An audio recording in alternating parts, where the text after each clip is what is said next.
السلام علیکم پاکستان. آج ہم ایک اور ایپیسوڈ کے ساتھ آپ کی خدمت میں حاضر ہیں. ہمارے ساتھ ہیں دا گریٹ طیب بھائی. طیب صاحب کیسے ہیں؟ ٹھیک ہے. آج آپ لوگ سے خطرناک باتیں کروانی ہے. خطرناک رہے ہیں. میں ان کو کیمرے کے پیچھے ہی کہہ رہا تھا کہ آج آپ نے دبے لفظوں میں نہیں بات کرنی, ٹھیک ہے نا, جو بات کرنی ہے کھل کے کرنی ہے. خیر ویسے کوئی اتنی ہے بھی نہیں, اتنا بڑا مسئلہ. عائشہ پاک.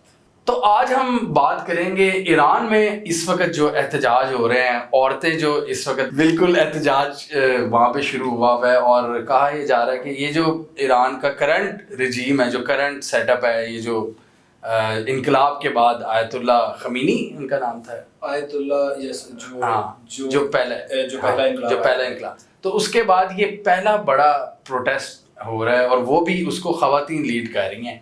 اور اس پہ آبویسلی پھر ہم دیکھ رہے ہیں کہ اس پہ جو ان کی اسٹیٹ ہے وہ بھی ریئیکٹ کر رہی ہے, وہ بھی اپنی فورس یوز کر رہی ہے. تو اس کی وجہ یہ ہوئی تھی ان احتجاجوں کی کہ ایک 22 سال کی لڑکی تھی, اس کو جو ان کی موریلٹی پولیس ہوتی ہے اس نے پکڑا تھا, اور اس پہ الزام یہ ہے اس پولیس پہ, ابھی تو آبویسلی تحقیقات نہیں ہوئی پراپر, لیکن الزام یہ ہے کہ انہوں نے وہ جب اس کو پکڑا تو جو کسٹڈی میں اس پہ ٹارچر کیا گیا اور اس طرح کی چیزیں کی گئی کہ اس کی ڈیتھ واقع ہوگی. ایک ویڈیو بھی آئی تھی, وہ آپ مجھے بتا رہے تھے, جو ویڈیو تھی اس میں بظاہر تو کسی سی سی ٹی وی فوٹیج تھی جو اسی تھانے کی تھی, اسی پولیس اسٹیشن کی تھی. اس کو میرا خیال جو اسٹیٹ ہے ایران کی وہ جسٹیفائی اس طرح کر رہی ہے اس ویڈیو کو لے کر اپنے آپ کو کہ ہم نے نہیں مارا ہے, وہ تو گر گئی, وہ ہارٹ اٹیک ہو گیا. یہ کہتے ہیں ایرانی, تھوڑا بیک گراؤنڈ دے دیتے ہیں. ہاں یہ ویسے تو ایک ایران کا جو ناردرن پروونس ہے وہاں سے ایک چھوٹے علاقے سے تھیں, یہ جو مہسا امینی تھی جو اسٹوڈنٹ ہیں, اور یہ تہران میں پڑھتی تھیں. اچھا, تہران یونیورسٹی میں شاید پڑھتی تھیں, یا تہران کی کسی یونیورسٹی میں پڑھتی تھیں, آئی تھنک تہران یونیورسٹی میں پڑھتی تھیں. وہاں سے یہ نکل کر تو شام کو جا رہی تھیں, شاید ان کے ساتھ ان کے بھائی تھے اور یا کوئی کزن بردر تھے. یہ جا رہی تھیں اور ان کا کیونکہ وہاں پر حجاب کا ایک رول ہے, وہ کہتے ہیں کہ اگر آپ نے ٹھیک سے حجاب نہیں کیا ہوا تو وہاں کی جو موریلٹی پولیس ہے وہ آپ کو پکڑ لیتی ہے کہ بھائی, اور وہ ایسا نہیں ہے کہ اس کے بدلے میں یعنی قانونی طور پہ وہ ٹارچر وغیرہ کرتے ہیں. قانونی طور پہ وہ صرف آپ کو لیکچرز دیتے ہیں, سمجھاتے ہیں کہ بھائی یہ غیر اسلامی بات ہے, ایسے نہ کرو وغیرہ وغیرہ. وہ لے کر پولیس اسٹیشن چلے گئے. مگر یہ ظاہر ہے ہمارے ہاں بھی یہ بہت زیادہ کامن ہے کہ جب کسی کے ہاتھ میں اتھارٹی دی جاتی ہے اس طرح کی کہ وہ پریچ کر سکے اور وہ آپ کو یہ بتا سکے کہ مطلب کیا ہوتا ہے, کیا غلط ہے کیا صحیح ہے, تم کیا کر رہی ہو, یہ ٹھیک کیا ہے میں بتاؤں, تو وہ پھر وہ بڑا دھڑلے سے یوز کرتا ہے. تو وہ پھر وہ دھڑلے سے وہ ابیوز کرتے ہیں اس اتھارٹی کو ابیوز. اب آبویسلی وہ بندہ تو خود ریلیجن تو نہیں ہے نا, اس کو اتھارٹی دی جاتی ہے. یہی مسئلہ ہوتا ہے. وہ ہمیشہ یہ کہا جاتا ہے کہ جی اللہ کا اور بندے کا جو معاملہ ہے اس میں اسٹیٹ کا کوئی کام نہیں ہوتا درمیان میں. یہ موقف یہ ہے جو لوگ اس بات کو پسند نہیں کرتے. ان کا موقف یہ ہے کہ بھئی یہ بندے کا اور اس کے خدا کا معاملہ ہوتا ہے, جس میں درمیان میں کسی پولیس کو نہیں آنا چاہیے. مگر بہرحال یہ قانون فی الحال تو نہیں ہے ایران میں. ایران میں یہ ہوا کہ انہوں نے جو حجاب کیا ہوا تھا وہ ایسے کر لیتی ہیں نا بہت سی لڑکیاں کے سر پہ چادر تو ہے لیکن بہت سے بال بھی نظر آ رہے ہیں, سر کا زیادہ تر حصہ نظر آ رہا ہے. تو وہ کہتے ہیں کہ بھئی یہ ٹھیک سے حجاب نہیں آپ نے کیا ہوا, آئے ہمارے ساتھ پولیس اسٹیشن چلے. وہ پولیس اسٹیشن لے گئے. اب پولیس اسٹیشن میں وہ تھیں, کافی دیر ڈیٹین رہی, کئی گھنٹے. اس ڈیٹینمنٹ کے اندر ان سے کس قسم کا کیا باتیں ہوئیں, کیا صرف رقص چھوڑا تھا, کیا صرف سمجھا رہے تھے, یا کوئی سائیکولوجیکل ٹارچر ہو رہا تھا, فزیکل ٹارچر ہو رہا تھا, یہ ظاہر اسٹیٹ ڈینائی کرتی ہے. مگر جو ان کی فیملی ہے مہسا امینی کی, وہ یہ کہتے ہیں کہ یقیناً کچھ نہ کچھ ہوا ہے, کیونکہ اس کے بعد پھر جو وہ سی سی ٹی وی فوٹیج ہے وہ فوٹیج ابھی تک ایسا نہیں ہے کہ کسی نے یہ کہا ہو کہ بھئی یہ ڈاکٹرڈ ہے یا غلط ہے. وہ یہ ہے کہ وہ آتی ہیں, بلایا جاتا ہے مہسا امینی کو, وہ کوئی بات کر رہی ہوتی ہیں, جیسے ویٹنگ ایریا ہوتا ہے پبلک پولیس اسٹیشن میں, وہ اس پولیس اسٹیشن میں وہ آتی ہیں, وہ بات کر رہی ہوتی ہیں, اور اچانک شی فال ڈاؤن, ان کو ہارٹ اٹیک آتا ہے. ہاسپٹل لے کے جاتے ہیں, کافی دیر وہ رہتی ہیں وینٹیلیٹر پہ, بٹ شی کوڈنٹ سروائیو, اور اس کے بعد ان کی ڈیتھ ہو جاتی ہے. احتجاج شروع ہو گئے, مطلب چھوٹے لیول سے شروع ہوا اور دیکھتے دیکھتے اب یہ بھی نہیں پتہ نا کہ اب وہ ہم تو نہیں رہتے ایران میں کہ کس لیول کا احتجاج ہو رہا ہے. میں بھی آپ سے سنوں گا. آپ کہہ رہے تھے آپ کی ایک بندے سے بات چیت ہوئی ہے جو ایران سے جن کا تعلق ہے, وہ بھی ہم.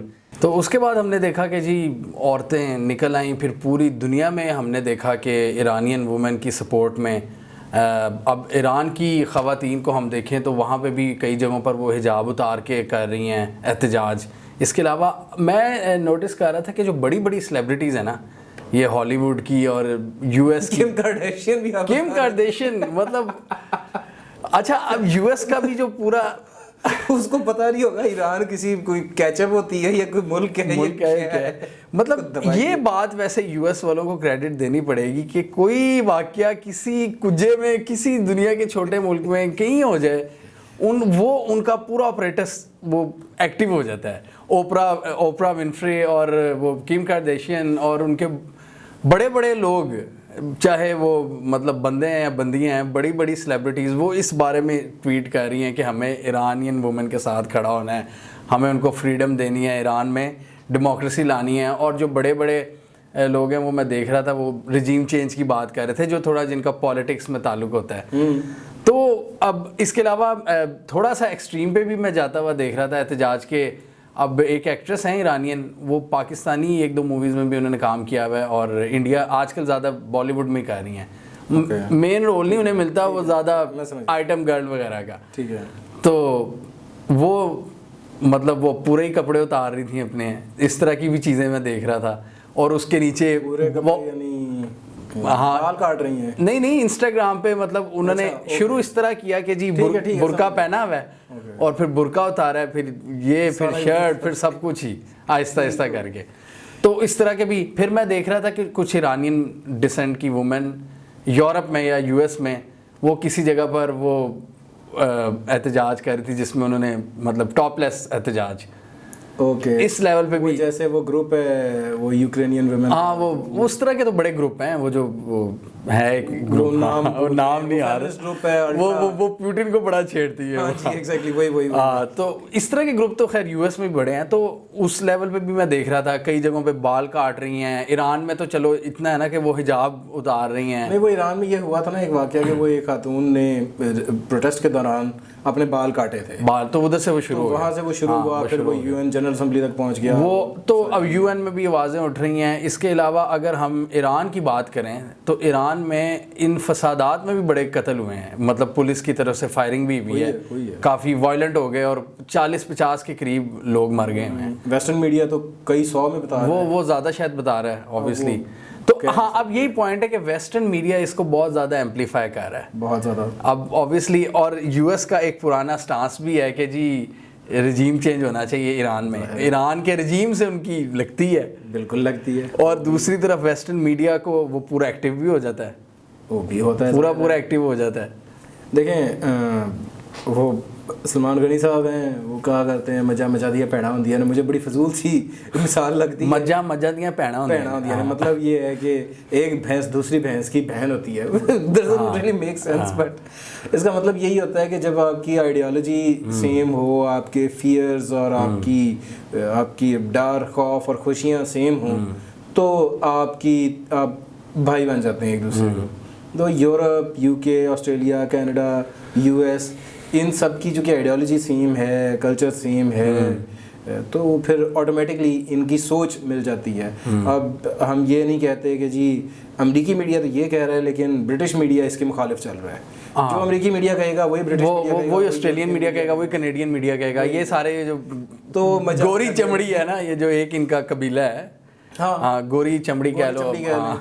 گورے تو پتہ نہیں اور تو کہیں بھی نہیں ہے, لیکن گورے تو چلو جاپانی بھی بہت ہوتے ہیں. ہاں, لیکن آپ کہہ رہے ہیں نا Europe, U S, Canada and Australia, European descent سے جو لوگ گئے ہوئے ہیں, یہ چاہے کینیڈا گئے ہوں, امریکہ گئے ہوں, چاہے آسٹریلیا گئے ہوں, یہ ان کے سوچ ایک ہی ہے. تو یہ بہت زیادہ ایران کے اس وقت خلاف شور مچاتے ہیں. ہاں بالکل مچا رہے ہیں, جیسے آپ نے کہا. بلکہ وہ وال اسٹریٹ جرنل کی ویب سائٹ پہ تو پورا ایران کا ایک ٹیگ بنا کے رکھ دیا انہوں نے کہ جی اب تو اس وقت ان کا ایک فوکس یہی ہے ایرانین وومن, ان کے وہ اس ٹائم سب سے بڑے ہمدرد نظر آ رہے ہیں. اور یہ ایران میں ہوتا رہتا ہے. 2009 میں اگر آپ کو یاد ہو تو ایک بہت بڑی ویو چلی تھی, ڈیموکریٹک موومنٹ چلی تھی کہ جی یہ توڑی جائے رجیم اور دوبارہ سے ایران کا کوئی نیا سسٹم آیا, کیونکہ پچھلا سیٹ اپ تو وہ تھا نا بادشاہت کا. ہاں تو یہاں پہ میں آپ کو روکوں گا, میں چاہوں گا تھوڑا سا آپ نے بڑی ویڈیو بھی بنائی ہوئی ہے K2K پہ پاک ایران تعلقات, آپ کو بڑا پورا آپ نے لگتا ہے PhD کی ہوئی ہے ایران پر, آپ کو ایران پسند بھی بڑا ہے. ہاں مجھے ایران کی ہسٹری اور ایران کے کلچر وغیرہ سے کافی پسند ہے. مجھے ہمیں تھوڑا سا وہ بڑا شوق ہے ایران پوری طرح پھرنے کا, کوئی بائک وغیرہ پہ پھریں. کیا بات ہے یار, کیا مزہ ہے. ایسے چیزیں نہ کہا کریں یار, جذبات یوٹیوب کی ویڈیوز سے ایسے خواب پورے نہیں ہوتے. تو خیر تھوڑا بتائیں ہسٹری, میں چاہوں گا تھوڑا سا ہم ادھر نا گو تھرو کریں, ذرا ہسٹری میں ذرا تھوڑا واپس جائیں کہ یہ جو کرنٹ اس وقت اسٹیٹ یا جو کرنٹ سیٹ آف رولز ہے, یہ جو جسے بہت سے لوگ تنقید کرتے ہیں ویسٹ میں کہ ملا رجیم ہے آیت اللہ خمینی کا, اور اس میں سختیاں بہت ہیں, اور یہ جی بڑا فنڈامنٹلسٹ ہے, اس کے بارے میں بتائیں یہ مطلب یہ جو شروعات ہوئی اور انہیں کس طرح یہ رولز ہیں یہاں تک پہنچا گیا, کیونکہ پہلے تو بڑا لبرل ایران ہوتا تھا, اس کے بعد تو وہ جب انقلاب آیا تھا تو اس طرح کی بھی اگزامپل تھیں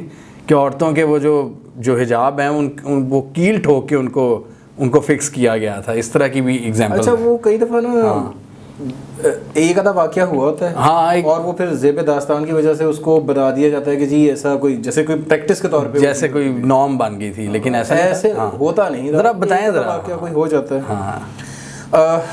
اسٹوری ایران کی شروع ہوتی ہے کافی پیچھے سے 1920 سے. ٹھیک ہے. اس وقت یہ جو آخری ایران کے تھے شاہ رضا شاہ پہلوی, ان کے والد تھے جو کہ ایک طرح سے کو کر کے انہوں نے حاصل کی تھی گورنمنٹ. اس کے بعد یہ ہوا کہ ایران میں جب ورلڈ وارز کے دنوں میں جو ویسٹرن پاورز تھیں انہوں نے ایران کو بہت زیادہ تنگ کیا. ایران ایک نیوٹرل کنٹری تھی دونوں ورلڈ وارز میں, لیکن جب موقع ملتا تھا وہ رشیا کو ملتا تھا یا برٹش کو ملتا تھا وہ ایران میں گھس آتے تھے. ٹھیک ہے. یہی انہوں نے ورلڈ وار 1 میں کیا, یہی انہوں نے ورلڈ وار 2 میں کیا. ایران پارٹیسپیٹ نہیں کرتا تھا جنگ میں کسی بھی سائڈ سے, مگر وہ اس وقت آپ کو پتہ ہی مزاج یہی ہوتا تھا, کولونیل پاورز تھے کہ جی جہاں قبضہ کر سکتے ہو کر لو. یہی ہمیشہ سے مزاج رہا ہے. جب ورلڈ وار 2 چل رہی تھی اس وقت بھی ایسے ہی ہوا کہ رشین فوجیں اوپر سے نارتھ والی سائڈ سے اندر آ گئیں, کیونکہ اس وقت تو رشیا ہی تھا سارا, ایران کے ٹاپ پہ رشیا لگتا تھا نارتھ میں, اور برٹش آرمی ادھر سے نیچے سے داخل ہو گئی سمندر سے. اس وقت رضا شاہ پہلوی جو کہ ایران کے تھے بادشاہ تھے, انہوں نے ایک معاہدہ کر لیا امریکیوں کو ساتھ ملا کے, اور وہ معاہدہ یہ کر لیا کہ ٹھیک ہے ایران کے تیل پہ بہت زیادہ حق انہوں نے برٹش پیٹرولیم کو دے دیا, اور جو تھوڑا سا بہت سا حصہ امریکیوں کو مل گیا. اس طرح سے کر کے انہوں نے اپنے ملک کی جو انٹیگریٹی تھی, جو ملک کی, یہ منوا لیا کہ جی ایران ایک انڈیپینڈنٹ کنٹری ہے, اس کی یہ باؤنڈریز ہیں اور ہم ان کو ریکگنائز کرتے ہیں. ٹھیک ہے. یہ انہوں نے منوا لیا, مگر اس کا نتیجہ یہ نکلا کہ سارے تیل کا جو پروفٹ تھا, جو ایران کی ایکسپورٹس تھیں پروفٹ تھا, وہ سارا کا سارا وہ لے جاتے تھے, برٹش لے جاتے تھے, تھوڑا بہت امریکی لے جاتے تھے. ایران کو کچھ نہیں ملتا تھا, ایرانی لوگوں کو, یعنی ایران ویسٹ کے ساتھ الائنڈ تھا اس وقت. الائنڈ اس وجہ سے ان کو ہونا پڑا تھا, مجبوراً ہونا پڑا تھا, کیونکہ ورنہ وہ کہتے تھے کہ جی ہم کیسے لڑیں گے. انہوں نے کہا کہ وہ جو سوویت یونین تھی اس کے خلاف سارے مل کے پڑ جاتے تھے, تو انہوں نے کہا ایک سائڈ ہم چوز کر لیں. تو انہوں نے کہا کہ یار ان کو دے دو ابھی, کم از کم یہ منوا لو کہ اس وقت. جب یہ ہو گیا اس کے بعد کیا ہوا کہ ظاہر ہے ایران کی جو پبلک تھی اس میں تو بہت زیادہ ریزنٹمنٹ تھی کہ بھائی یہ کیا مذاق ہے. نتیجہ یہ ہوا کہ محمد مصدق نام کے ایک تھے وہاں کے لوکل ٹیچر تھے اور بہت پاپولر لیڈر تھے, وہ پرائم منسٹر کا الیکشن لڑے بہت نیشنلسٹ ایجنڈا پہ کہ ہم ایران کا تیل ایرانیوں کے لیے ہے, یہ کون ہوتے ہیں برٹش اور یہ کون ہوتے ہیں امریکی جو سارا لے جاتے ہیں پروفٹ. جب وہ اس ایجنڈے کے اوپر پرائم منسٹر بن گئے, جب وہ پرائم منسٹر بن گئے انہوں نے بہت ہیوی قسم کی نیگوسیشن کرنے کی کوشش کی. برٹش نے کہا چلو دوڑ جاؤ, ہمارے پاس تو لیگل اتھارٹی ہے, تم کون ہوتے ہو, تم نہیں, یعنی تمہارے ملک نے ہی سائن کیا ہوا ہے سب کچھ. انہوں نے کہا کہ جی ہم نیشنلائز کرتے ہیں, ایسی کی تیسی ایران کا تیل نیشنلائز کر لیا, نہیں دینا ہم نے تمہیں. نتیجے میں برٹش کے ساتھ مسئلے بنے, ان کو پتہ چلا کہ جی ہم لیگلی نہیں کر سکتے. انہوں نے کہا جی ہم پروڈکشن بند کر دیتے ہیں ایسی کی تیسی,